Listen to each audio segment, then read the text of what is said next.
গাজা উপত্যকায় বিরল সফর করেছেন ইসরায়েলের প্রধানমন্ত্রী বেনিয়ামিন নেতানিয়াহু। মঙ্গলবার তিনি এই সফর করেন বলে জানিয়েছে তার কার্যালয়। এমন সময় নেতানিয়াহু গাজা সফর করলেন যখন উপত্যকাটিতে নির্বিচার হামলা চালিয়ে যাচ্ছে ইসরায়েলি বাহিনী। ইসরায়েলের প্রধানমন্ত্রীর কার্যালয়ের এক বিবৃতিতে বলা হয়, মঙ্গলবার উত্তর গাজা সফর করেন নেতানিয়াহু। সেখানে তিনি ইসরায়েলের সামরিক বাহিনীর সদস্যদের সঙ্গে সাক্ষাৎ করেন। খবর টাইমস অফ ইসরায়েলের। গাজা সফরে গিয়ে নেতানিয়াহু বলেছেন, আরও আঘাতের শিকার হবে হামাস। ইসরায়েলি সেনাদের ইরানের সর্বোচ্চ নেতা আয়াতুল্লাহ আলী খামেনির একটি পোস্ট দেখান নেতানিয়াহু। তিনি বলেন, ইরানের নেতা আবারও ইসরায়েলকে ধ্বংসের আহ্বান জানিয়েছেন। যুক্তরাষ্ট্রের সঙ্গে আলোচনার সময়ও তিনি একই কাজ করেছেন। 2023 সালের অক্টোবর থেকে গাজায় নৃশংসতা চালিয়ে যাচ্ছে ইসরায়েল। পরে এবছর 19 জানুয়ারি উপত্যকাটিতে যুদ্ধবিরতি শুরু হয়। 18 মার্চ সেই যুদ্ধবিরতি ভেঙে আবারও ব্যাপক হামলা শুরু করে ইসরায়েলি বাহিনী। তখন থেকে গাজার বড় অংশ দখল করেছে তারা। হামলা থেকে প্রাণ বাঁচাতে আবারও বাড়িঘর ছেড়ে পালানো শুরু করেছে ফিলিস্তিনিরা।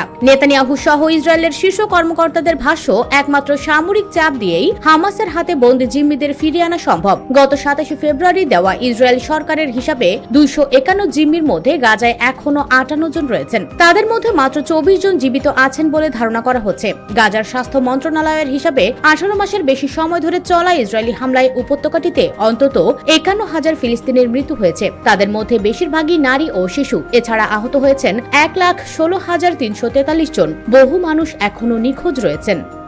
US Bengal desk.